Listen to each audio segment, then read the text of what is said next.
welcome once again to the podcast. My name is Aaron, and I'm here with Josh. Hello, what is up, Aaron? Oh, you know, things and stuff. What a week it's been. 2 weeks. What a 2 weeks it's been. It's been eventful. It's been. We thought Summer Games Fest was going to be it, and then Oh no, nope.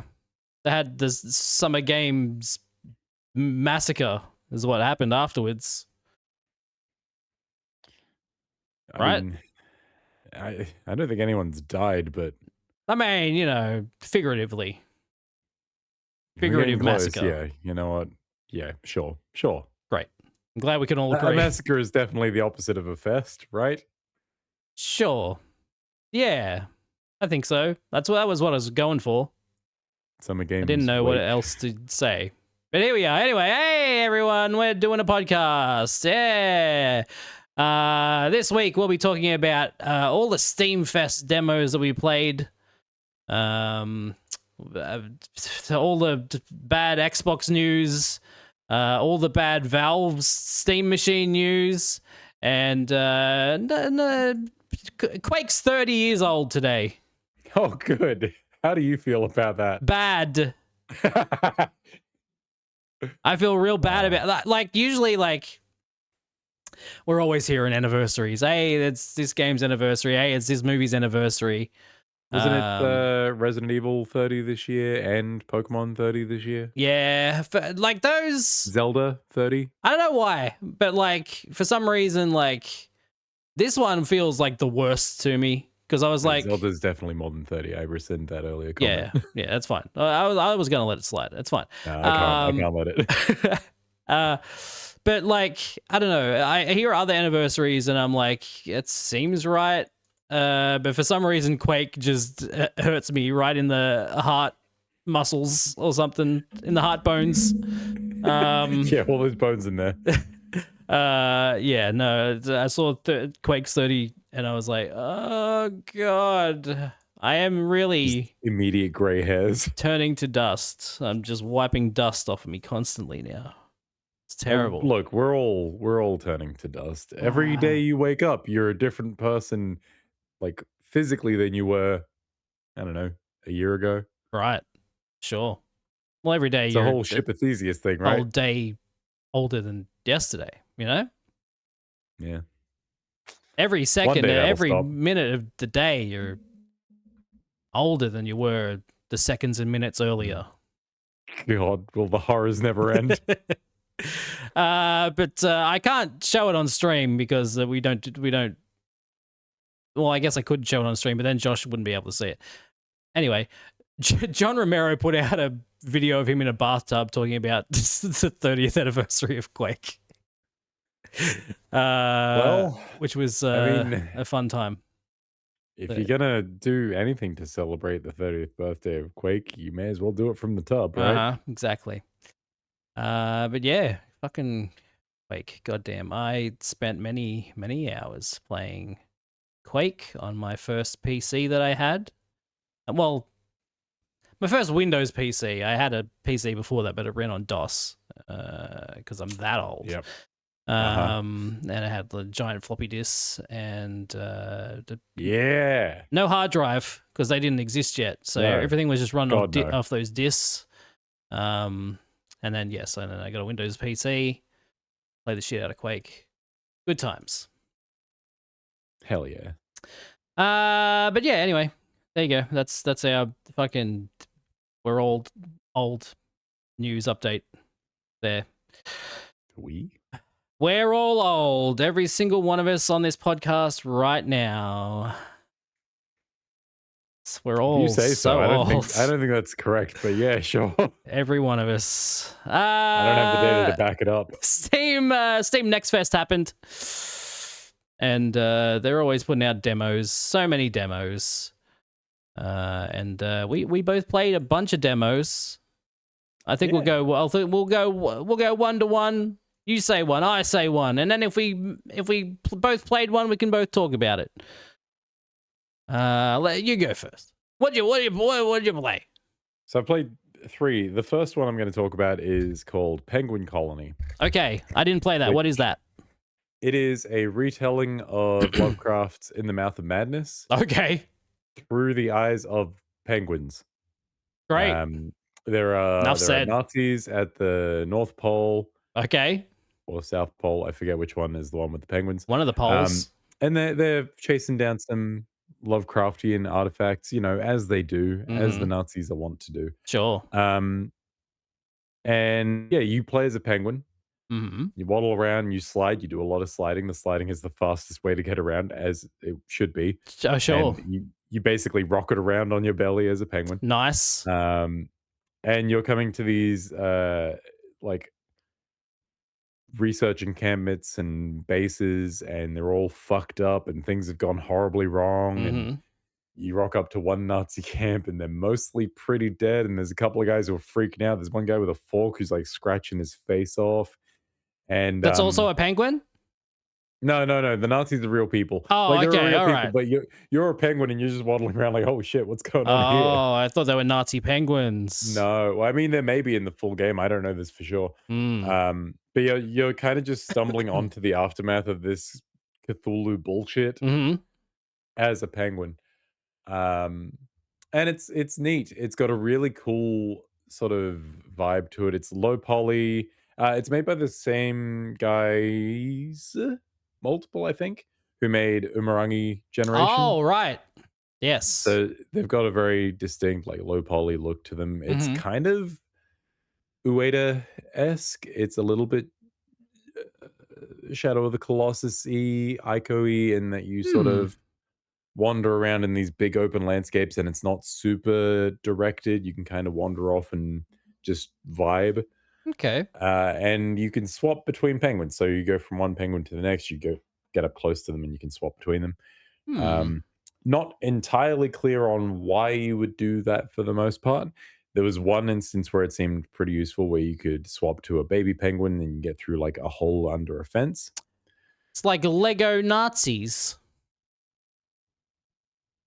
Sure. Lego Holocaust. Yeah, no, I look, Hmm. I get Lego where you're would going put with their name this. on that for sure. Yeah, absolutely. Mm-hmm. Um, Jesus Christ. Yeah. So apart from turning into a smaller penguin to get through a hole in a fence, I'm not really sure what the application for the switching between penguins is, but it's neat. Um, Co-op? the baby penguins cannot swim. I found this out the hard way when I launched one to its death. Does it have co-op? Do Uh, you know? I don't believe it does. But that I is don't it believe is it. interesting that you can switch between them and stuff. Yeah, I'm not really sure what the gameplay application of that is aside from the size switching one. Hmm. Um, but yeah, like the demo is a really good tone setter. It's very open. It's very vast spaces of like barren, icy wasteland, and then there's a couple of landmarks in there, and you can swim around, and it's narrated every time you get to like a new landmark or point of interest. It's narrated by the narrator from Disco Elysium, who has Okay. one of the voices in video Mm-hmm. game narration. It's so fucking good. Yeah. And he's just like reading out journal entries from either these Nazi scientists or people who've been dragged along for this or people who were here at this site before them. Mm-hmm. Yeah, just like in terms of atmosphere and vibes, very, very cool. And I want to see what the fuck that game ends up being. Sounds interesting. I'll check it out. Yeah, it's weird and neat. I'll have a gaze at that. Oh, there's one I forgot to put on the list. I'll just start with, I guess. I played Restory. Oh yeah, Which is really neat. Basically, you have like a little shop, and people come up to your window of your shop, and they have devices. I think it's set in like the mid-90s or something like that. So there's a lot of like, oh no, must be early 2000s. So yeah, people come up and they want you to fix stuff. So oh Restory, I yeah, understand. Restory, yeah, restore. Yeah, so like a little girl has a Tamagotchi, and you got to like crack it open and figure out what's wrong with it. and fix it, and maybe you have to order some parts for it, so you go to the internet and go to a website and then order another one, right? And then you take the parts out of that one and put them in the other one, and then you give it back. Okay, that's fucking cool. It's like because when I heard restore and I clocked, you're restoring items. I Mhm. kind of just figured you'd be cleaning them. So Um, there is cleaning. There is which cleaning yeah, as that would well. be a step. I didn't Um, expect like full refurbishing, yeah. replacing parts, and that's Mhm. fucking cool. It's really neat. So in the demo, I played maybe like half an hour of it. I don't know how long it goes for, but it felt like it would go for a while. But in the demo, I did Tamagotchi. I did a PSP. Um, just like a torch. So some guy just needed a torch fit, like one of those old ones. It's like the Like big one of those with the big handle. like brick ones. Yeah. Yeah, okay. Um. The old D battery ones. Yep. Um. Something else. Like, but there was like a few. There's a few things. And yeah, it's really neat. I don't know how long it can sustain being entertaining, because it is, in the demo at least, it's pretty much the same thing as like take out the screws, take off the back of it, whatever the device is. Is it like a guided sort of thing? Like the game is like, here's what you do next. Here's what you need to unscrew, or do you kind of figure that out as you go? A bit of both. So there is a list basically on the right hand side of the screen that will like Like a step-by-step checklist sort of thing? kind of, yeah. So yeah, basically you're looking at it, the screws will be lit up, and so you'll be like, oh, that's what I have to do.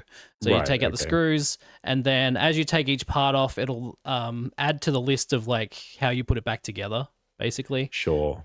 Um, and then it'll also show you like which things are broken, which things you should replace, whatever, which things need cleaning, things like that. So it That's is neat. fairly guided, but you don't even have to look at that list of stuff if you don't want to. You can just Yeah. fuck around, figure it out yourself. Um, yeah, it's really neat. And then yeah, once you're done fixing it, you just like package it up, and then there's a delivery guy that comes and picks them up and takes them. Um, yeah, it's pretty cool. I'm interested in the game, but again, I don't know how long it can sustain. I mean, it's just going to be. I imagine as you get further along, there'll be bigger, more complex things to fix. Yeah, that would make sense. It is funny, I'm not usually one for the old, I don't wanna say, like, job simulator one games, but, like, your power washes, your things where you're, Hmm. like, doing a task Right. that's very mundane. Yep. I'm usually not one for that, but this sounds kinda neat, It so is, and it has might like check it out. a story, sort of like each person will like give you like a backstory of like why they're giving it to you, like why they need it fixed, things like that. Sure.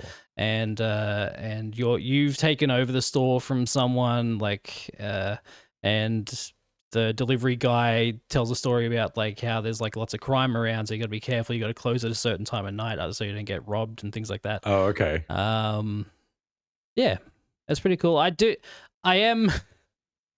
At some point, I had like 5 boxes of leftover scraps, and I wasn't sure what to do with. So there's like one central piece to each item. An Atari 2600. That was another thing that was like Right, had to okay. repair, and it's like joysticks as well. Yeah. So yeah, like the joystick, like the main item on that is the joystick. So you have a box of scraps, right? And you can like pull everything off it, and like anything you want to keep for later that you think might be needed for another one to fix, you can just put it Right, in your okay. box of scraps. Yeah. But then there's like the joystick, you can't put it in there. Like I couldn't put the joystick in that box. Okay. So I just had like that one central item from each device that I've broken down that I couldn't put in the box, in a separate box piled up on the desk, because I had no idea what to do with them. I don't know. You'll get to the end of the game and all of those central components will be used for one mega build. Yeah, it's just do a You fucking. build an Iron Man suit out of your box of I was gonna scraps. say Death Star, but yeah, Iron Man suit's cool too. But yeah, really neat game. I'm very interested in it. Well, so what else did you play? So Tanuki Pond Summer Great name. is it's really great. Is a BMX postal game Oh, that one. where you play as a I little gotta download Tanuki that. named Pon. Hell yeah. It's very cute. Yeah, you play as a little Tanuki named Pon who lives at the Tanuki Shrine in town, and the shrine is all fucked up, and Mm-hmm. there's a major holiday coming up, so you need to repair it. But you don't have money because you're a Tanuki, so you get a job for the postal service, and you ride your BMX around, you deliver stuff, and most of the time you're just like delivering packages to people. You get to the post office, and you've got to arrange your packages. Mm-hmm. Then in like they give you a little square, and each of the packages are a little Tetris shape, so you kind of got to rearrange them and stack them. And then you ride around town. Occasionally, you can do tricks if you want. You don't have to, but there are like challenges for races and trick challenges and stuff. Mm-hmm. You ride around town, you go to all these different people and give them their packages. And some people will have little mini games for you to play as well for extra money. So you go to the sumo trainer and you deliver him some of his old sumo wrestling videotapes Okay. because he wants to relive his glory days. And he's like, "Oh, well, how about I teach you how to sumo wrestle?" So you get a little sumo wrestling mini game Mm-hmm. and give you some money for that. Or you go to the bar and they teach you how to pour drinks, but they've it's such it's I've poured drinks in video games before. This is one of the more weird, in-depth drink pouring mini games I've ever seen because it's like Cool. they don't care about well, they probably do care about this at some point, but they don't care about what liquids you mix in this first stage. This Okay. first stage is just we want this much liquid and Mm-hmm. we want this much foam, and it's varying amounts of foam. So you have to like tilt your glass and fuck around until you get the right amount of liquid to foam in each of these. Hmm.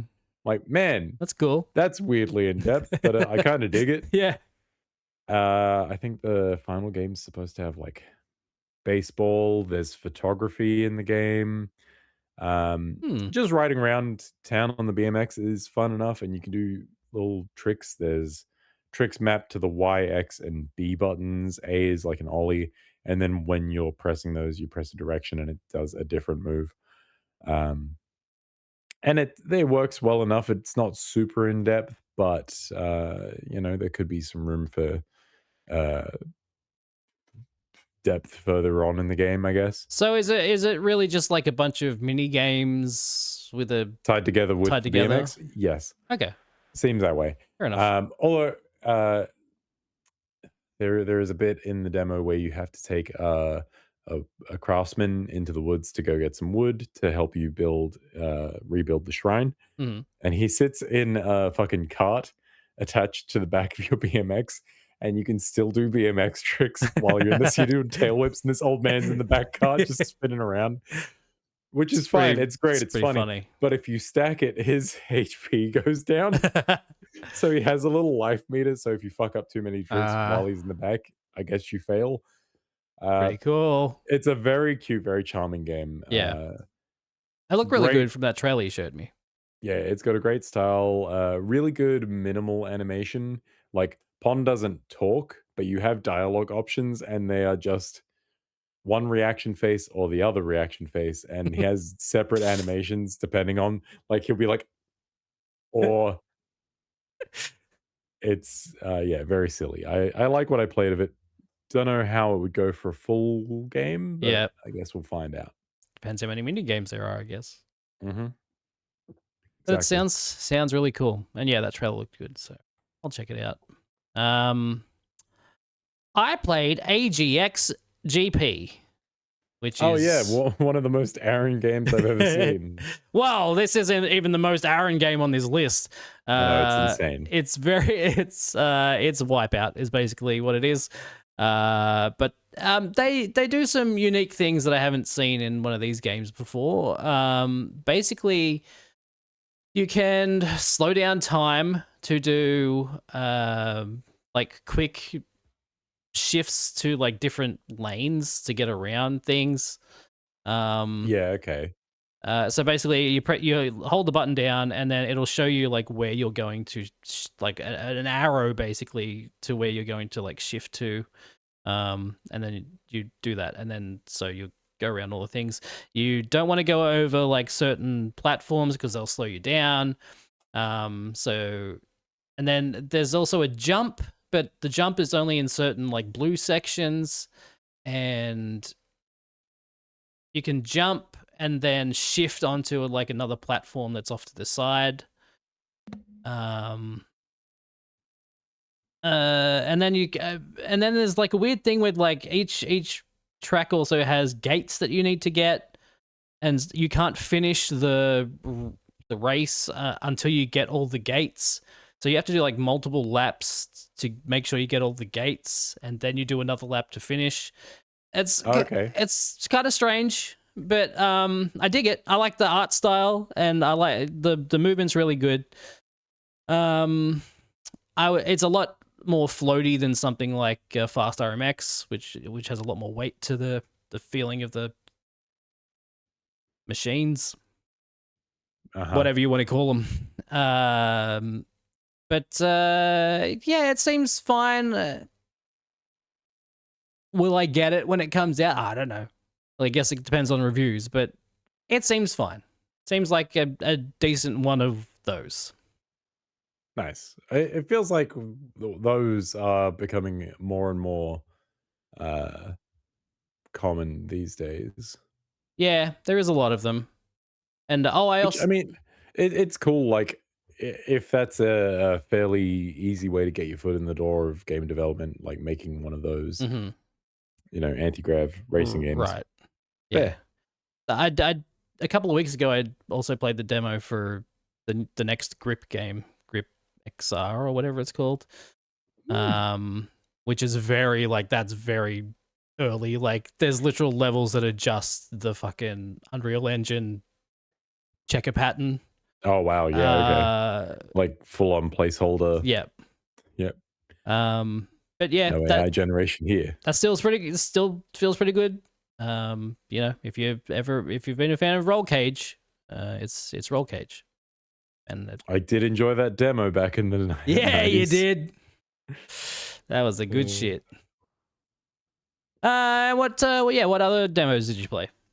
the last demo from Steam Next Fest that I played was called Burn 9, which Mm, is the pitch is basically what if Metal Gear Solid, I'm but you in. played Oh, as like Mailing or Campbell or Otacon over the fucking codec all right. directing someone on the ground.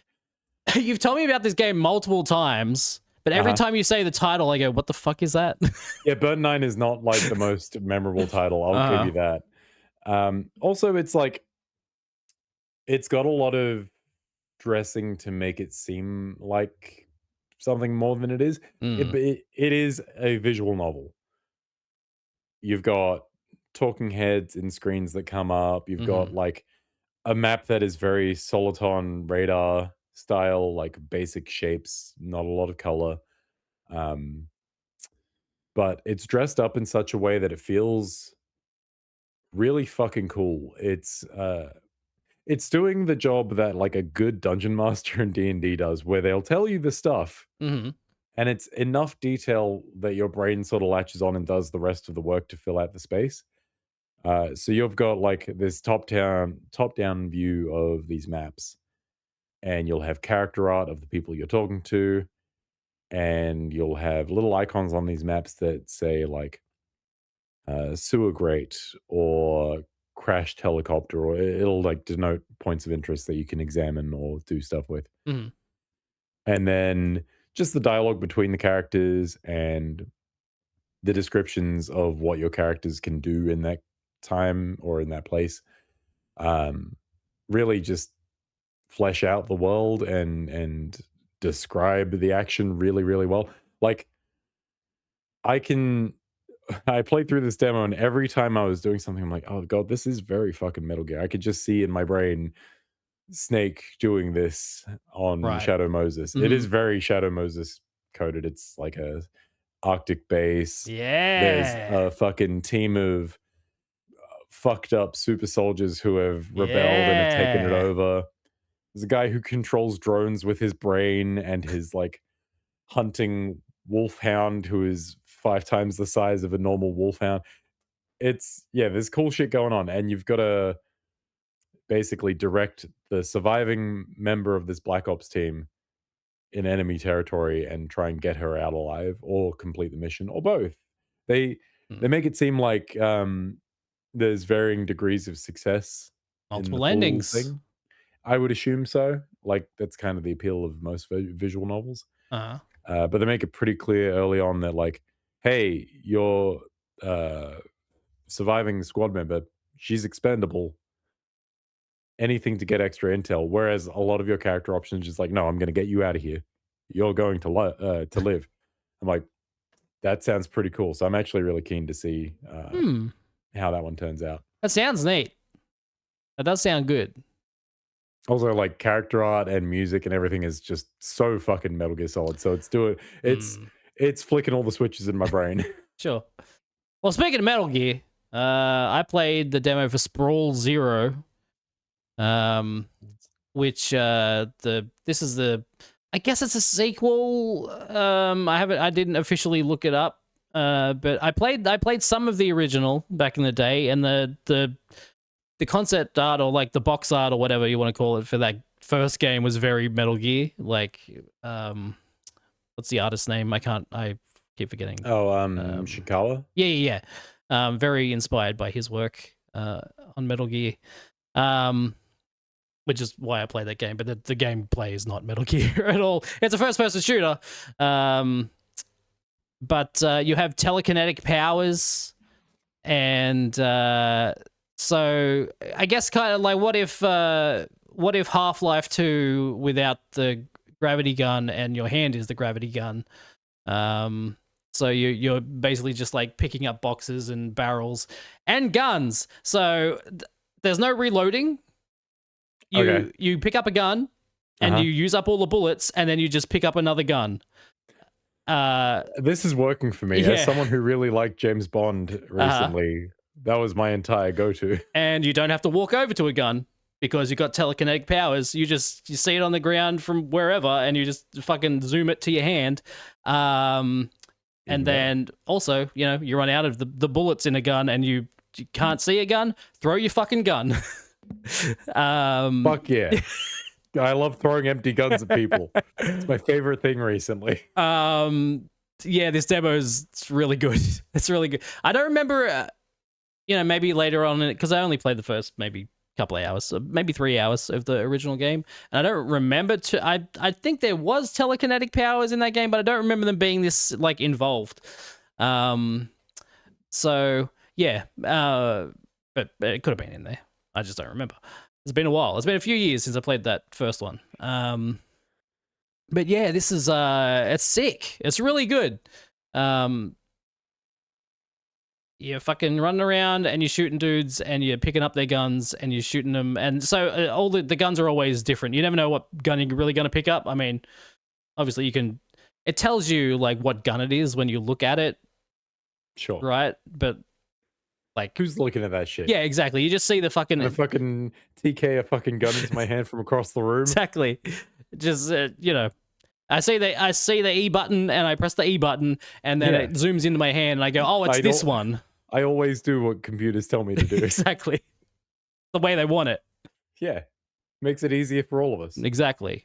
But yeah, the demo is really fucking good. I'm really into it. But like visually it looks about the same as the first game. They haven't really tried to change the art style or anything. It's very gray and it doesn't look great. But gameplay wise it's very good. It's really cool. Check that out. I fucking love throwing empty guns at people. What? You can do it as much as you want in this game. James Bond let me do it. Indiana Jones let me do it. Uh-huh. It's really Game of the Year material is what I'm hearing. Maybe. We'll see. It's very much an indie game, and I don't know how much they expand upon the gameplay in this first bit in the demo. But we'll see. So is that all the demos you played?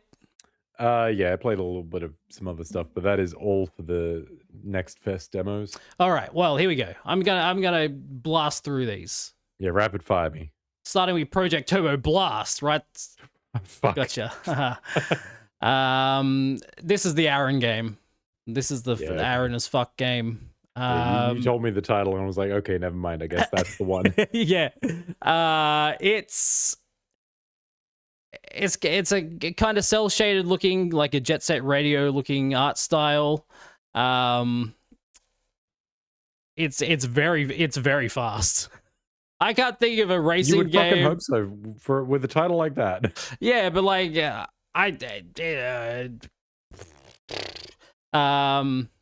You're also just sitting in front of your monitor, the hair's fucking windswept Yeah, back. exactly. Like, I just entered my name. Yeah, so lots of drifting, building up your drifts and then using your boost, that kind of stuff. But it's super fast and a lot of fun. It's really friggin' good. If you like arcade racing games, it should be on your list because it's very good. What was that super Aaron name again? Project Turbo Blast? Turbo Blast, Project Turbo Blast. You can probably see some footage of it there. I played a bit of Screenbound, which is a game that's been coming for a long time. I've been seeing this game around for years. Where you are basically in a video game, holding some kind of isekai. You're in a video game with a little Game Boy in your hand, and on the Game Boy screen is a 2D layout of the map, but you're walking around in 3D while also controlling yourself in 2D on the screen. And there's certain things you can see on the 2D screen that you can't see in 3D, so you have to like look on the screen and then, oh, there's a door there, so you have to like walk up to that in 3D and then go through the door. Things like that. It seems neat. And are you constantly looking at the Game Boy in this one? It's always there, but there's like you can control how You're high able it to, is like, on the look up from screen. it? You don't have to constantly have it like right there. Yeah, okay, cool. Yeah. And how's that? Yeah, it's fine. Again, it's one of those ones like I don't know how long you can sustain entertainment. It's yeah, I don't know. It's just like it's a neat concept, but the game itself, I don't know. I don't know. It seems fine. Yeah, from the Summer Games Fest content that I saw with it, I think they were doing like they had previously demoed some like platformer levels where you got the side scrolling happening on the Game Boy screen. Mhm. I think they've like added some more top-down Zelda-like content to it. Didn't see any of that in the demo. I think That's that's cool. what they were touting at Summer Game Fest. That but sounds yeah. good. Yeah, mixing up what's on the screen is probably good. I think, yeah, if you're doing that sort of like homage to Game Boy games while also doing the thing around it, you kind of need to have Yeah. multiple different types of gameplay. Yeah, I agree. I played a little bit of BPM Bit Crushed, which is a rhythm game, but like it's a sequel to another game which I believe was just called BPM without the Bit Crushed. Which I think was it's not bullets per minute. That's a different BPM. Yeah, I think. I would say so. I think. You know what? I don't know. I guess there's multiple games called BPM. But anyway, it's a Zelda game with rhythm. And also guns. Neat. Tell you what's neat. Please do. Phase Zero. You ever played Phase Resident Evil? You know I have. Like let's say the original Resident Evil 2. You know, I have not, but I did recently buy it on Steam. Yeah, yeah. Along with every other Resident Evil. Good shit. It's that. It's pre-rendered backgrounds. It's floaty PS1 3D models. And in the demo, you wake up in a hospital and you have to escape the hospital. And there are zombies and a gross blobby thing. It's just a gross blobby thing. Great. I love gross blobby things in my fucking horror games. And yeah, and you get to blow it up in an MRI machine. It's pretty Hell fun. Yeah. I was gonna say, to be fair, if we're talking PS1 graphics, a gross blobby thing could be like the main character. Chris Redfield's It's here. true. Kill me. Yeah, no, that game seems really neat. That's cool. It's a fucking Resident Evil game. I like that we're sort of into the era of PS1 throwbacks. We've done the SNES and the NES retro games before. Now we're into the blocky fucking PS1 that everyone polygon shat on bullshit. for years, but now it's back. Fuck now you. It's a style, idiot. You can't even criticize it. It's a style choice. Yeah. It's intentionally bad. Suck shit, haters. No, I played Crow Country. Oh yeah, like last year, year before that. That was fucking great. So if it's anything even mildly like that, I have to give this a go. Yeah, Crow Country had more of like the characters are kind of chibi looking. Yeah, it was a bit more like Resident Evil by way of the Final Fantasy VII overworld. Right. Yeah, exactly. Yeah, but the game fucking rocks. I also played the demo. The final demo that I have to talk. Actually, I have another one, but like, don't worry about it. Onimusha. Way of the Sword. Is that what it's called? Yeah, something like that. That's quite a big game. It is a big game. That's why I saved it to last. Departure from the rest of these. Yes. Yeah, I played the demo for Onimusha. This one has a budget. They gave him it's Capcom, you know? Yeah, they're using all their Resident Evil 9 money for this. Yeah. And not Dino Crisis. Yeah. You don't have to remind me. I do every time. You don't have to remind me. I do. I tell my contract. you every time not to You shouldn't have written me. the contract like this. I don't know why you did that. You wrote the contract. I'm sorry. I'm sorry to myself for doing that. I wouldn't be apologizing to you. I'm sorry to myself. Yeah. Onimusha. You've got a fucking sword and you slice dudes up. Fuck yeah. And then I'm in. You take their little floaty soul balls that float in the air. Mm-hmm. Tell me what up. You do with their balls. You suck their balls. God damn it. Right up. Nothing could have prepared me for this. The combat's really good. It's not a Souls-like or whatever you want to call it. It's very much I guess it's in between. It's because it's not like a character action game either. It's in between. That's fine. As long as we're not trying to do the Dark Souls thing. You've got parries and dodges, but it's not trying to be like difficult. It's not. Sure. It's not trying to like whatever. Just straight up action game. I'm into it. Yeah. Runs really well on the PC version, from what I can tell. As someone because I also attempted to play. Well, there's an Amsterdam 1666 prologue thing. And that my PC did not like that. Oh, it was not into probably all the AI in there. Yeah, and also the cats. I guess they're doing something with all their hair or something. Every time a cat showed up, each individual strand of hair has been modeled. Every time a cat showed up, I'm getting like 1 frame a second. It was pretty good. So I couldn't really. I walked a bit, and then I did like a magic thing with flowers or some shit. I don't know. Onimusha is really good though. That was it. Wow. Okay. No. Cool. That demo is out on everything, isn't it?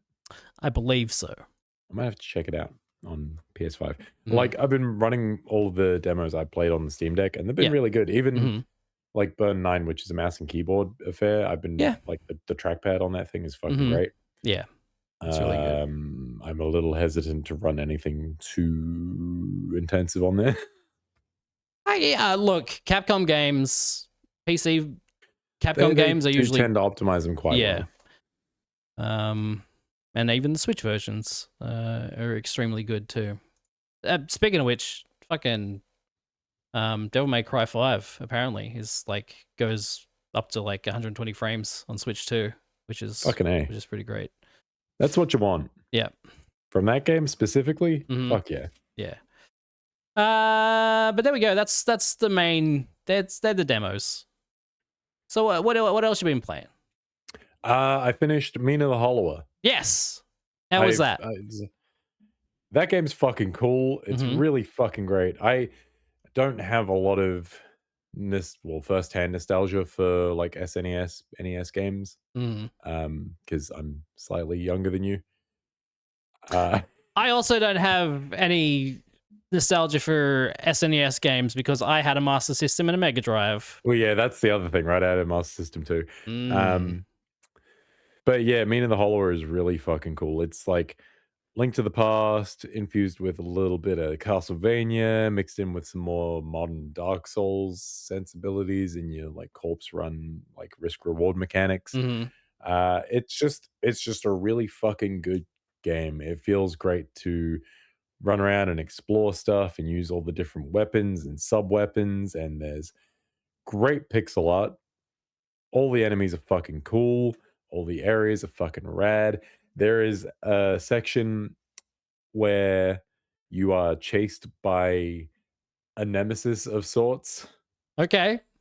like an unkillable boss that pursues you through the level. It's fucking rad and was Nice. like the last thing that I was expecting. Uh-huh. Um, yeah, there's so much to fucking do in that game, and there's like I want to say like 6 or 7 zones that you have to complete before you kind of go and do the final task in Mhm. the center of the map. And yeah, it never feels like it's getting old or tired, even though you're really not doing that many different things as you go through. You're running around, you're hitting stuff with your weapons, you're burrowing to either dodge attacks, or you're burrowing or you're jumping to dodge attacks or to traverse the world. You can like dig underneath stuff or jump over stuff, or Mhm. you can dig underneath and then pop out, and that's a longer jump than your normal jump. So you kind of have to get creative with your burrowing and your jumping in certain areas. Yep. Um, and it never really evolves too much past that. Like you sometimes have to burrow up underneath a thing to pick it up and use certain objects like that. But like what it starts out as, it remains for most of the game, and it's just a testament to how fucking good that game feels that it never gets old. Um, That's good. and also like every area is capped off with a really sick boss fight. They're all really really fucking good. And then climb up these big generator towers where you you're what's the opposite of repelling? You're basically like connected to a line and you're like running up this fucking tower, Okay. and it's a big cylinder, so you're kind of going around it, Mhm. and there's hazards and stuff, and you've got to keep weaving your way through and attacking stuff while electricity is chasing you up. Um, and you don't die in these areas, which is fucking great because they are kind of tough when you go in like the first time sight unseen. Right. And it would be a real pain in the ass if you had to die and keep going back every time. They just Mhm. start you off, restart the zone. Tomb Raider. Yeah, Mhm. Yeah. yeah, a little bit like that. But yeah, these tower climbs are like just cool little breaths of fresh air at the end of each dungeon to be like, ah, yes, you've done the thing. Now here's a fast action packed bit. And then you go back to town and you level up your stuff, you buy trinkets, you fucking yeah, you bone up. That's what they call leveling up. Nice. You bone up Suck those balls. because bones are the currency. And yeah, it's just fucking cool. That's great. I'm looking forward to playing it one day. It looks great, and I really like the demo I played ages ago. Also has like a million different modifiers for if game's too hard, make it easier. Game's too easy, make it harder. Okay, cool, Don't cool. like the way the game looks? Here's 20 fucking different filters for different varieties of old ass game system. You want to look like a fucking Commodore game? Here's the color palette for that. You want to look like a fucking Virtual Boy game? Here's your red Oh and no, black. who would want that? But they No, let you do it. don't do Here's your that. fucking like various shades of green Game Boy Hmm. color palette. Hmm. Like it's really fucking good at just being like, here's everything. Go wild. That's awesome. What about the? I hear it's described as having a reverse difficulty. Like it starts hard and gets easier as you go. Is this Uh, accurate? yeah. Yeah, I that's probably accurate. I will say I didn't find it super difficult off the bat. Hmm. Feel like the areas got harder as the game went on, but the bosses sort of just like maintained a steady, like they're pretty tough at the start. Hmm. They're not super tough at the end, and it's mostly because I've gotten better at the game. And you know, you just inherently get stronger attacks, you see stronger defense, Hmm. more magic as you bone up. Um, so yeah, like, and I suppose you can probably attack any of these areas in any order. I don't think that there's anything locking you down, Okay. Hmm. but like there's definitely a difficulty curve for sure. And the cool thing is like the game sort of just drops you in here and it's like, hey, you go, do your thing. I like Here's all Crackdown. these different areas. A little bit, a little bit exactly like Crackdown. Yeah. Uh, but yeah, if you're ever lost on where to go, you can just go to the fucking the newsies in town. You buy a newspaper, and it'll give you a rundown of what you just did Oh. and some fun little world building stuff. And like the last article on the page is here's the next place if you want to go do that thing. Here's where we suggest you go. Okay. Turmoil in Crowtown or whatever the fuck. Sure. Crowtown is a place. Okay. Cool. Cool. Are there crows there? Yeah. Well, that Some makes of them are sense then. cool. Some of them are fucking assholes. Typical All-Star. crows. Yeah, honestly. And I'm not going to spoil anything. This game has kind of one of the biggest fucking fuck yous right before the final dungeon slash boss, and Hmm. it's kind of great. I fucking love it. It's so Cool. good. All right then. Great. So here, you thought all this stuff you did throughout the game was great. Fuck you. And I did so much side content in that game, so Mm. the game's just like listing all these things. I'm like, yeah, I did do that, and they're like, well, and I'm like, oh, Uh-oh. there's a secret ending in that game, which is like a reverse good ending, and I'm not saying it's a bad ending because it's kind of not, because Okay. the good ending is kind of a bad ending. Okay. Yeah, Cool. it's a very interesting situation we find ourselves in. This sounds like a interesting video game. Yeah, fucking Yacht Club, you've done it again. Done it again. I played some Impulse. Oh yeah, Impulse. What the fuck My is Impulse? my Steam time I think says 3 hours. Never That's played. pretty good for you. You ever played Titanfall? I have. You know I have. It's nothing like it. Oh. Don't listen to what the people say. Oh, okay. Well, then I'm out. so- Any chance of me being interested is gone. So movement wise, it's yes, you can wall run. You've got a fucking grappling hook. You've got a jetpack. Movement wise, like the game is like feels great to play, great to shoot. Like it feels really good to play. I will say that. The Okay. mech thing is like superfluous. Like you may Oh. as well not even have mechs because any match with mechs, like okay, so like they've got capture the flag, but it's mechs. Right. So you need to get to the other team's side, get their mech, and then get it back to your base, just like capture the flag, but you're in a mech. Well, that's kind of okay. That's Yeah, a- I mean, it's not bad. I'm just saying, like, the mech stuff is really, like, Like if Titanfall had that as a mode, I think that would be kind of cool. Sure. So there's that. Also, I feel like the Titans in that game are pretty fucking consequential.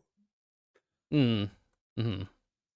Uh, so yeah, there's that, and then there's another mode where basically you have to get a ball, a data ball, and like Suck those data balls. it's like usually 5 per match, and 5.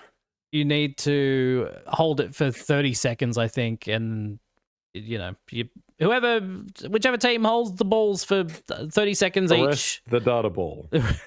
hold all 5 balls for at least 30 seconds, and then Multi-ball. the mechs are there, and you know they're just there. They're just standing off to the side like, hello. No, I mean, so they basically like charge up over time. So Yeah. the match starts, and then it'll let you know, hey, there's a mech. The fucked up thing about it is that like, so there's a mech on each side, like for each team, but anybody can get them. So like a team could have 2 mechs at one time. Oh, all it takes is to just fucking steal Just the other go get team's it. one. Yeah. That's kind of good, actually. So Titanfall would be better if you could get in someone else's Titan. that is true. Yeah. But it is pretty fucked as well. As well, I mean, the mechs aren't really like, they're not indestructible. Like, just shoot at them a bunch and they blow up. But like, They're not like game changers. not really. Like, they are. If someone is good with a mech, like they will like wipe out a bunch of people.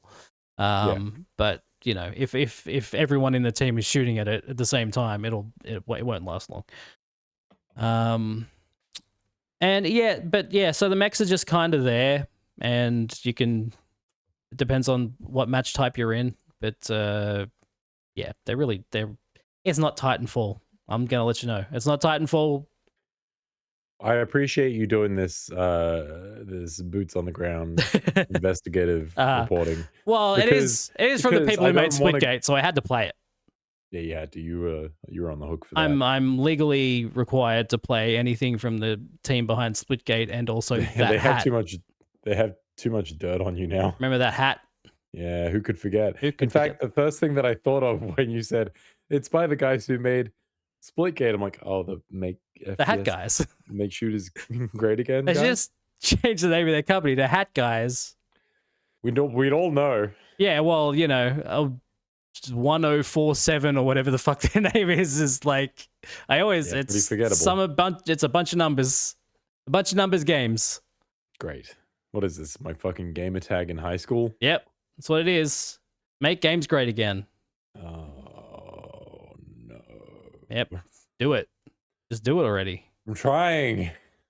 Put on your red cap like Fred Durst and make great games great again. Great. Fuck. Do it. Just one of those days. I don't want to wake up. Everybody sucks. Everything is fucked. Everybody sucks. Yeah, we'll get to that part soon. What else did you play? Or did you watch any movies? What have you been up to? Oh, I watched Disclosure Day. Oh, week. How was that? It's fine. People seem really kind of down on it. I think there's some good performances in it. I think the story is neat. I think it's got a really good climax, and then it just doesn't. It just sort of ends. It does end, as someone who's seen the ending. It just sort of ends. It just ends. Mm-hmm. But everything up to that point, I was on board for. Yeah. I think it's fine. Like, yeah, as a date night movie, it was all right. Fair enough. Where does it? Okay, I have to now ask you questions. Have you seen Close Encounters? Not recently. You've seen it though. Yeah, like 2 decades ago. E.T. Yeah, I've seen E.T. Okay. Again, 2 decades ago, but I remember this one much more vividly. So where does it rank in the Spielberg Alien movie trilogy? It's probably not as good as E.T. It's probably not as good as Close Encounters. All right. So it's lost. Yeah, it's probably lost. I figured it would be. But hey, How could it not be? it's still pretty good. Okay. Yeah, it's still pretty decent. I don't know if I want to like hitch myself to it, calling it pretty good. Mm-hmm. It's fine. I No like problem. the performances that are happening in it. Wyatt Russell is in it, Yes. which I did not know, and he's fucking great in it. Okay. That's good. He's such a dipshit. Mm-hmm. Anything else? Anything else? No, I think that's it. I platinumed 007 First Light. Mm-hmm. That game's fucking phenomenal. Yep. I think that's it. Oh, I played some GTA 4 on the Steam Deck for some reason today. Just test it out. See how it goes. But every time I get something that can play GTA 4, it's inevitably on there. I'm inevitably playing. See how it One of goes. the only thing I think it might be the disc that is currently sitting in my Xbox Series X. How long's it been in there for? Since I got the Series X. Ain't nothing else been in there Right. It's all Game Pass. It's the Game Pass machine. until it wasn't. Right. Well, yeah, the only other thing I've been up to is I started Ape Escape yesterday on stream. Fuck yeah. Man, that intro goes hard, doesn't it? Oh my god, it's so good. All the music in that game fucking slaps. Yeah, it It's really so does. good. And that game must be short because I'm already 10%. I played it for like an hour yesterday and I'm already 10% through it. So Yeah, it really just makes me think that we were idiot kids when it came out. sure. But I wanted to play it because it's the point of the jogging streams is to jog my memory of games that I haven't played for a long time, you know? Sure. So I was like, I haven't played Ape Escape in fucking ages. So Closest you've got is Astrobot. yep, that's it. Oh, that was good. That was a good one. But yeah, fuck it. That game still so good. Like, Yeah. holy shit. That just wow. Yeah. No, it's crazy that they haven't made another one recently. It's fucking insane. The amount of properties that Sony is sitting on that they just do fucking nothing with Yeah. is ridiculous. It's And it's crazy. not even just Sony, but like other Well, yeah. everyone's sitting on properties that they're doing fuck all with. Yeah, we can talk about that right now when we get Let's. to the news.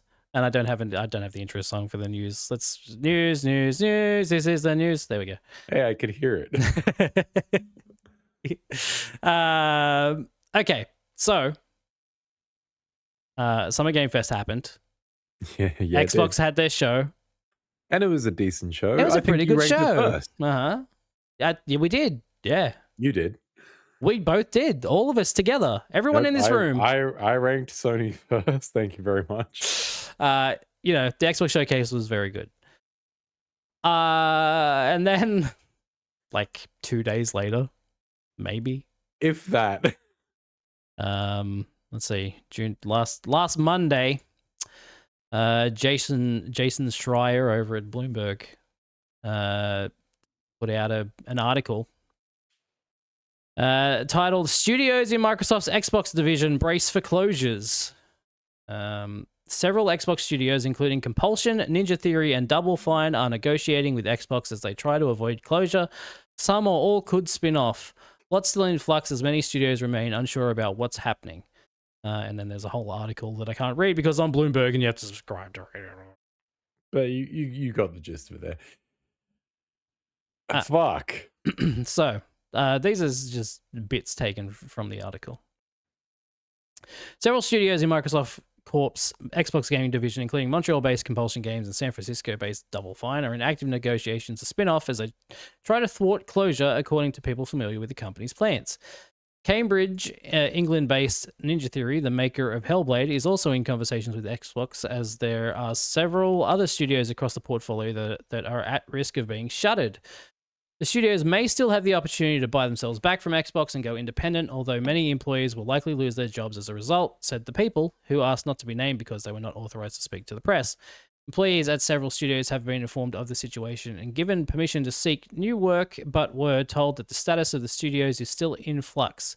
Compulsion Games, Double Fine, and Ninja Theory all made award-winning games that were not commercial hits, but even some of Xbox's more commercially successful studios are not yet sure how they will fit into Sharma's new mandate. which will prioritize the biggest franchises as the company looks to return to growth. So yeah, like coming out of this, it really feels like Microsoft's just like it's gonna be Call of Duty, it's gonna be Gears of War, it's gonna be Halo, and everyone else. Don't forget Clockwork Revolution. Yeah, who could forget? Hey, look, I've been thinking about that game nonstop since it was announced. But I guess Forza is also definitely Forza's Forza, one of the big ones. Forza gets to be on there. Yeah. This I feel like this does make a few things from that showcase make a little more sense, like why there were really only 2 games that they were showing that were deemed exclusive, rather than everything being exclusive. Why would we make Senua exclusive if we don't even know if we're gonna make the fucking thing? Yeah. So that was like the biggest question about this, because they showed Senua. It's a new game from Ninja Theory. That trailer looked like it had gameplay snippets in there. Yeah. And then all of a sudden, oh no, we're getting rid of him. And obviously, it's Maybe we'll get rid of him. we'll see. But yeah, so it's like, why did they show the game? And then it comes out that like the idea was that maybe they can show their next game and maybe get a buyer, someone interested to purchase the studio. And then Jason Schreier on Blue Sky said these are not the only 3 studios at risk of closure, but there's still a lot of uncertainty surrounding the company's plans. More to come in the next few days and weeks. Safe to say that the Xbox of July will look drastically different than the Xbox of June. And then a French insider, Sylvain Trinel, tweeted, I'm not some super American insider, but I can confirm it here. The closure of Arcane Studio isn't a possible risk. It's a reality much closer than you imagine. So Arcane's in trouble as well. Arcane Austin's already been shut down. Yes. So Arcane Lyon would be the remaining one, which... The Blade one. Yeah, the Blade one, the Dishonored one. No, just the Blade one. That's what they're known for. Well, I mean... Blade's not even happening as far as we know. Fuck everything, I suppose. So this, at the time of this, it was like all insider sort of talk, right? And then not long after all of this, Jason Schreier again. Actually, no, this is from The Verge. So Jay Peters and Tom Warren. Xbox is closing down Ninja Theory, the studio behind the Hellblade series, a source tells The Verge. Staffers were told on a call on Monday about the closure, but they are hoping the studio will find a buyer. The closure comes as several Xbox studios and Microsoft, including Compulsion Games and Double Fine, are in active negotiations about spinning off. During that event, Microsoft also revealed the new Hellblade game. So Ninja Theory are being closed. Is that... They're 100% looking for a buyer. Fuck. That's awful. What the fuck?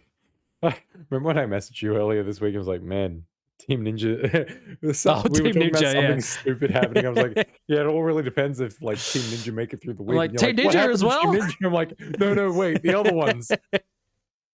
Not TN, NT, the other ninjas.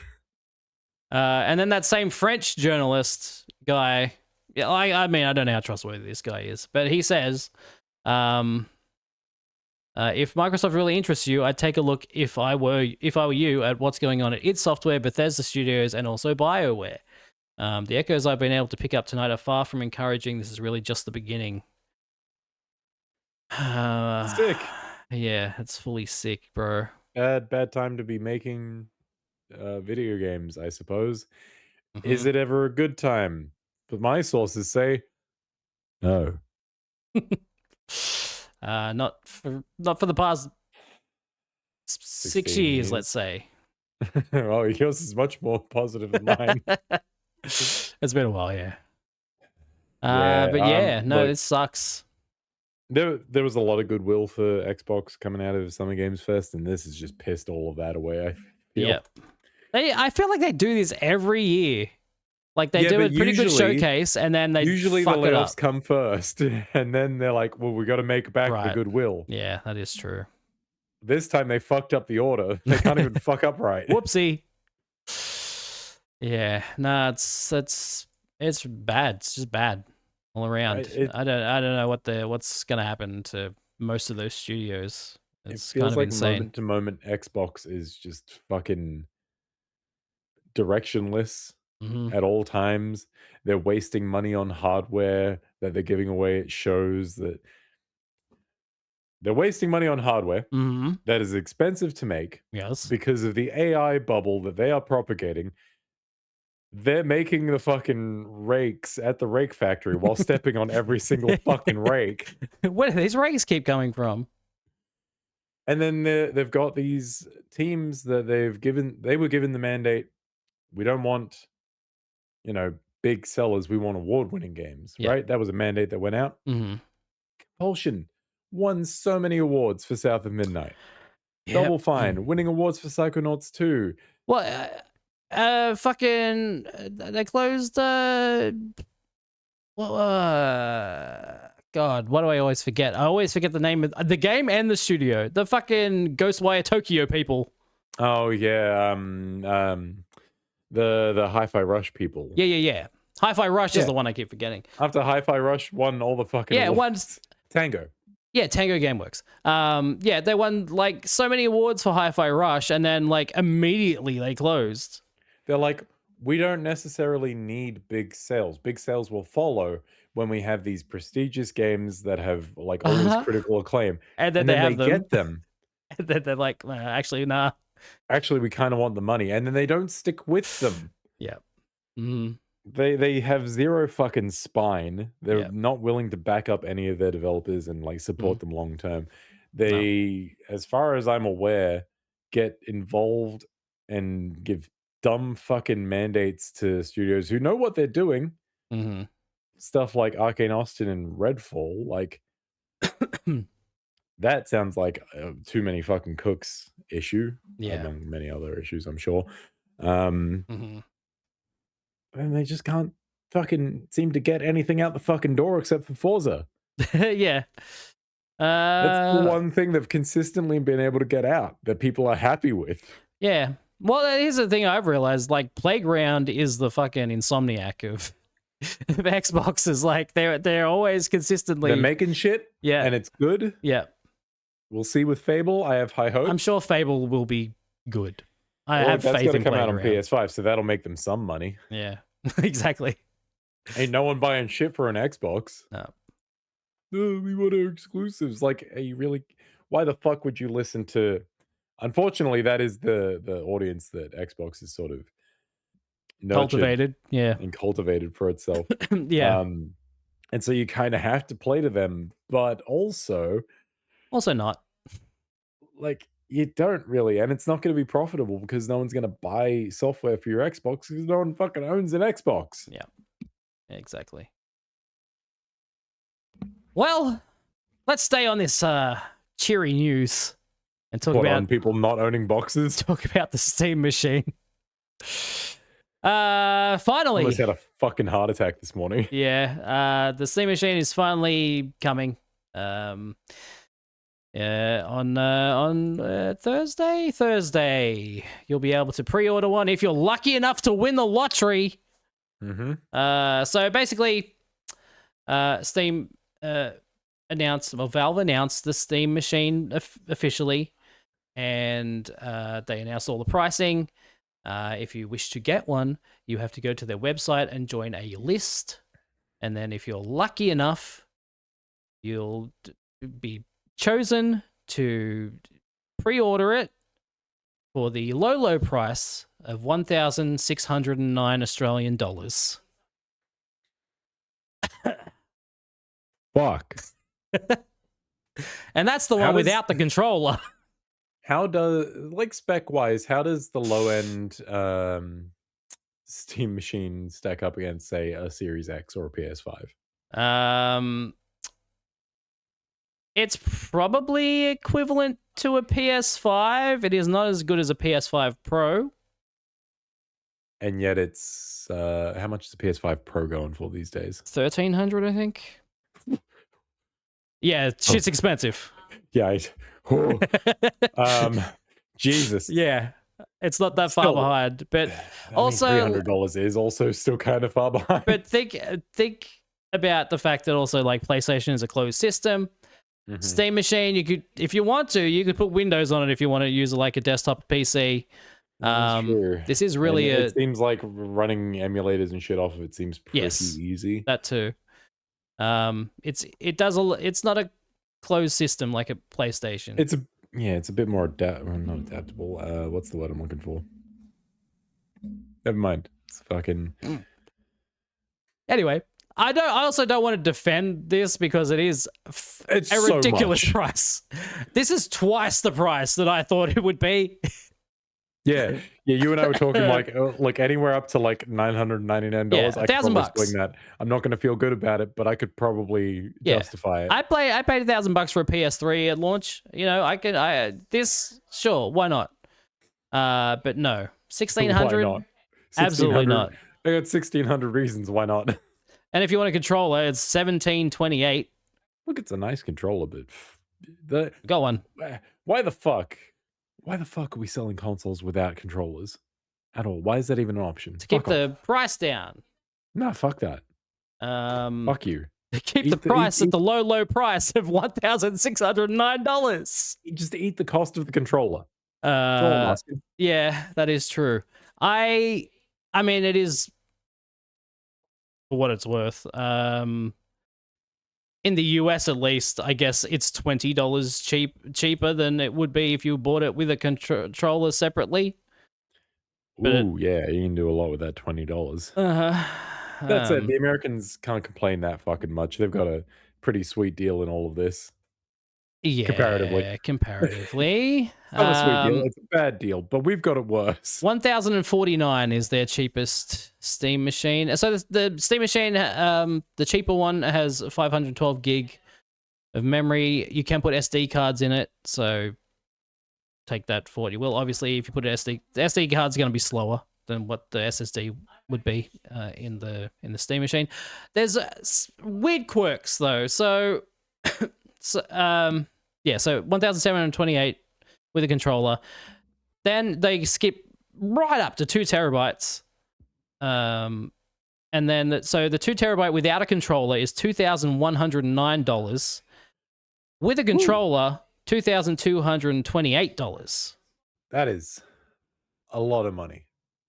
An insane amount of money for a little computer that honestly, you know, it's not that powerful. It's like it's fine. You sent me some specs earlier today. Mhm. You're like, look at this computer I can build for less than the cost of a Steam machine, and it's pretty much the same. Yeah, so I went to PC Part Picker and picked some stuff out just to see, you know, comparatively, like how close I could get. What can I fuck around with? Yeah.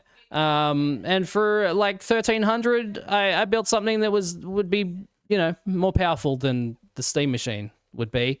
But then I guess you pay, you know, you think about things like the Steam machine's smaller, you know, like You're paying for convenience. it's convenience. Like, it is a nice looking box. Yeah, it's a pre-made thing. You can just buy it, stick it under your TV, whatever. But there's also the fact that it's very expensive for It's so fucking expensive. not a lot of power. Man. So yeah, I looked at you know, today I sort of spent time going through some reviewers' footage and things, and you know, I watched some videos like Cyberpunk will run fine. There seems to be a ray tracing issue at the moment. They're saying that there'll be an update to fix some of the ray tracing stuff. But for now, if you turn ray tracing on your Steam machine, the frame rate will tank, essentially. They also put out SteamOS 3 today as well, which you can basically put on anything now, and they are unless you have an NVIDIA graphics card, because apparently that's still an issue. But they are apparently working with NVIDIA to get SteamOS working with NVIDIA cards. So, but if you build something with an AMD card in it, you can just put SteamOS on it and get the same experience essentially. You are missing out on some things like the Steam Machine has CEC, which is technology with HDMI where it'll talk to the TV. You can like control certain things with the TV from the console. Yep. Pretty much all motherboards don't do that. That's something that Valve spent time getting right on the Steam Machine. So if you care about pressing a button on, like pressing the Steam button on your controller and then having everything turn on, that's something the Steam Machine only can do. Well, there you go. But again, you can build a PC, and if you want to, you could build a PC for a bit cheaper that's more powerful and with twice the amount of memory, and put SteamOS on it and get a similar experience. And you would know exactly what's in that. As opposed to not knowing exactly what your RAM situation is. So this was another thing that came out today. Essentially, due to the RAM shortage and the way RAM prices are at the moment, they couldn't get like twin 8 gig sticks essentially for every console. So some consoles have 2 8 gig sticks and other consoles have a single 16 gig RAM stick. Sure. Which essentially means that if you're one of the unlucky ones who gets the single stick, you will not have as good a performance because you lose out on the dual channel RAM advantages. This seems like the kind of thing that class action lawsuits are built off. Yeah, it's really strange, especially since it doesn't seem like one, you have a choice in the matter. Right. It's a complete lottery. You're gonna get what you get. And two, like, it won't say on the box whether you've got one or the other. Mm-hmm. You'll have to crack it open and have a look. This is how, or you won't crack it open. You'll just be like, mine's not running like my mate's is running. Yeah, that's the thing too. It's like this is essentially made for people. Like, really, realistically, the idea behind it is for people to buy and just put it onto their TV and just play it and not worry about it. Right. But now with this price, no one's gonna buy. Yeah, no. This price. is supposed to be like an entry level PC. Yeah, but it is absolutely not an entry level price. Nope, not anymore. I would have said up until recently, you may as well buy a gaming laptop. Mm-hmm. Yeah, but I don't know what prices like those. You can get a decent gaming laptop for $1,000. I mean, I bought my son one not long ago. I think his was like $1,200. But you know, if you want something it's that's not $1,600 exactly. Yeah, it's fucking all this tech stuff, the AI, all the RAM prices, and you know, SSDs are going up now. It's insane. It's ridiculous, and I fucking hate it. I can't wait for the AI bubble to burst. Oh, it's gonna be so good. Oh, it's gonna be the best thing that ever happened. It's not gonna change anything. That's the thing too. Stop. It's like hopefully it'll stop the awfulness. The question is like, say everything works out and the prices work out on the RAM, right? The RAM prices all go back to normal. Does Valve go, all right, everything's good now, we're gonna put the price back down? Well, see, no, like hardware manufacturers, Valve, Sony, Microsoft, they'll all be like, well, you bought them when they were this much.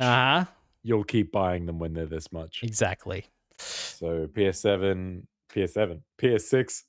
I look. Fucking Project Helix.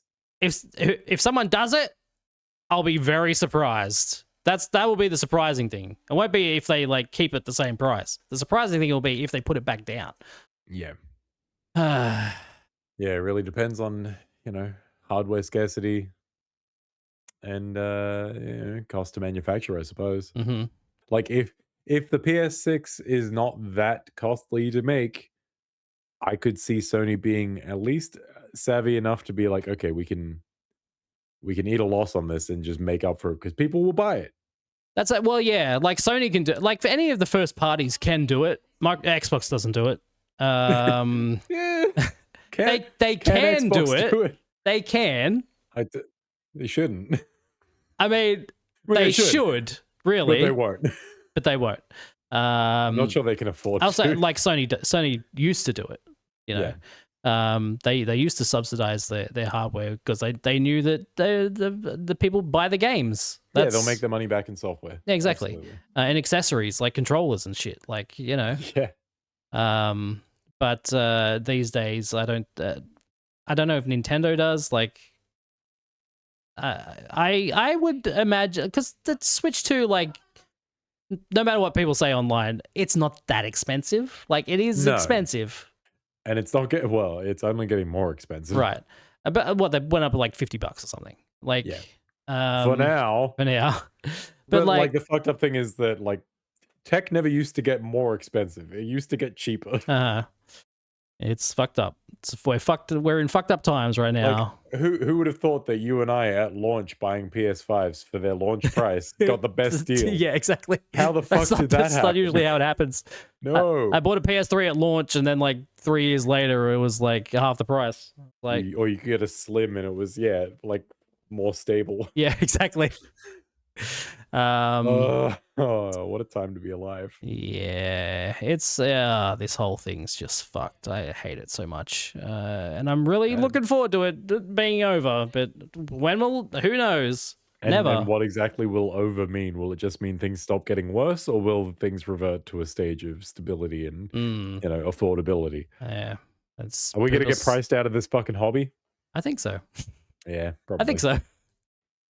I think everyone is. I think everyone's gonna get, and everything's gonna be a fucking subscription, and you're gonna have to just use cloud all day, every day.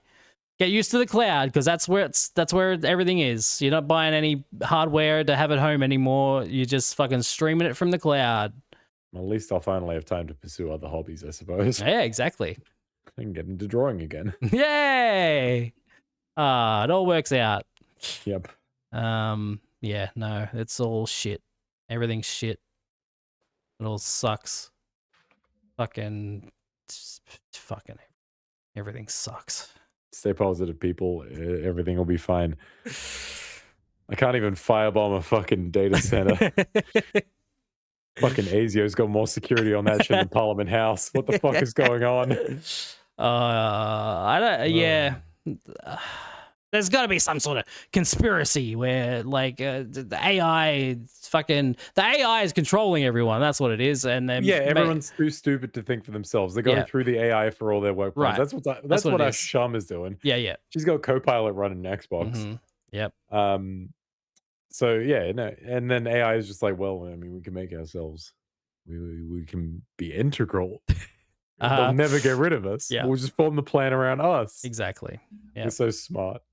Smart AI. Maybe I find some like tweakers and meth heads and tell them how much copper is in a data center. That'll get the job done. That'll do it. Sure. Yeah. Anyway, that's the show, I guess. Oh, fuck. Leaving you on this wonderful note of God damn. AI is taking everything and ruining it. Is there anything coming up in the next few weeks to feel positive about? No. Spider-Man's out soon. Supergirl's out this week. Supergirl's out, yeah. It's out on Thursday. I'll see that this week. I'm looking forward to it. I hope it's good. Yep. We'll Fingers see. crossed. Fingers crossed for that one. I didn't realize that actress was an Aussie. Yeah, she was on one of those fucking. She's in House of the Dragon. Yeah, that one. Yeah, which I assumed meant she was British because that's kind of how Game of Thrones works. Sure. Yeah. No. But yeah, no reviews for that yet, which is always questionable. But we'll see. We'll see how we go. They did social media. Look, they did social media. early reactions like a few weeks ago. Uh-huh. And when they're not 100% glowing, and they were. I don't know. Social media is full of fucking dickheads who are media illiterate. So That is true. Well, on a good note, X-Men 97 season 2, hell yeah. 100% at the moment on Rotten Tomatoes. Fuck yeah. I Any guess that's out. any game stuff coming up? That's I out. feel like It's out right now. You can go watch that. oh wow. Any video games coming out? Or are they all coming in September? There was for a moment this week, there was a website that sells video games, and they had Onimusha as coming out on the 4th of October. Oh, so 4th of September, sorry. Which would have been like a 20-day move up. And people were like, oh, I guess they're trying to get out of the way of all the other games that are coming out in September by going earlier in the month. But then it was updated and it's still coming out on the 24th. So, well, whoever's running the studio making Valor Mortis, they heard my rant a couple of weeks ago. Yeah, that's and right. They fucking delayed their game till October. Yeah, I did forget about that one. Away from the action game schmoz that's happening in September. Mm-hmm. Just create some air for yourself. All right, here we go. I June. think that Avatar fighting game might be out soon. That's a July one. Possibly. Star Star Fox is out this week. Oh, hell yeah.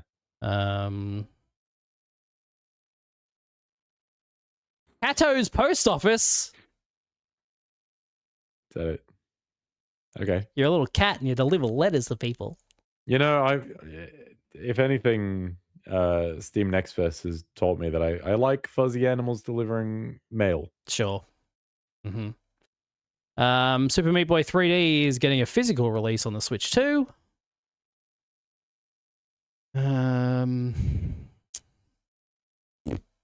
Yeah, it's kind of just now. It's just July stuff. September.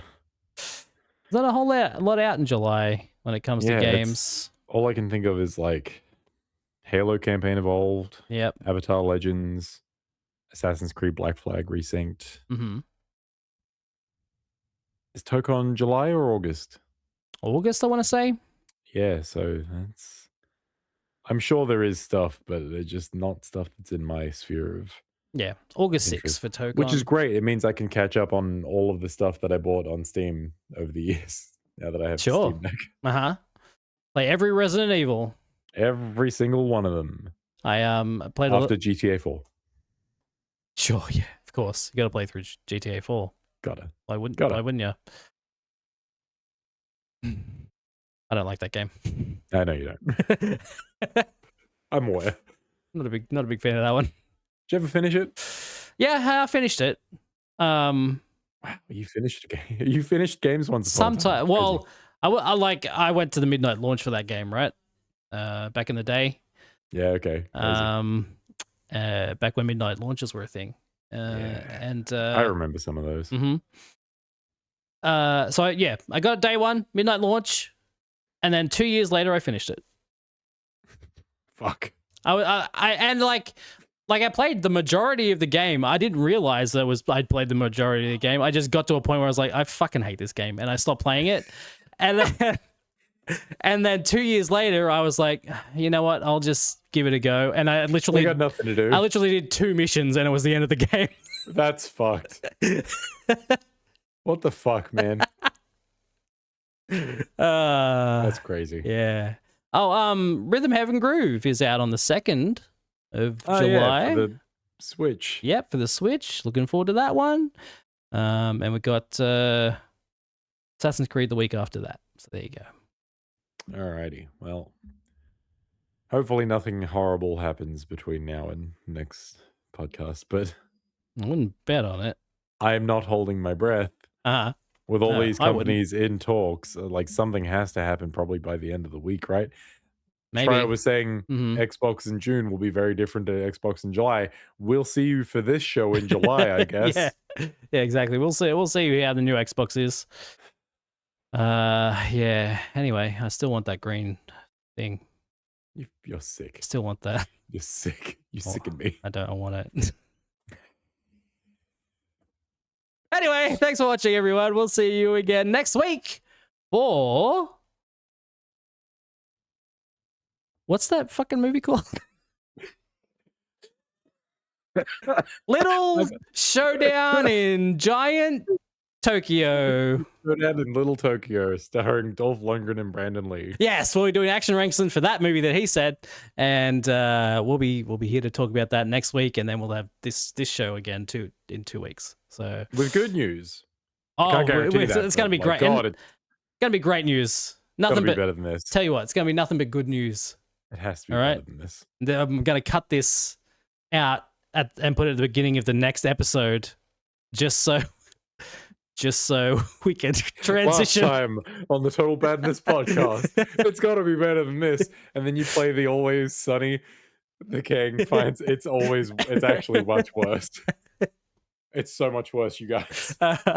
Just open the podcast with my room on fire. It's so bad. Both of our houses are on fire. Yeah, just us calmly sitting down to podcast like, so things got worse. Whoopsie. Who could have seen that coming? Anyway, thanks everyone. Thanks for watching. We'll see you again next week for Action Ranks and for that movie. All right. Yep. Bye. Bye.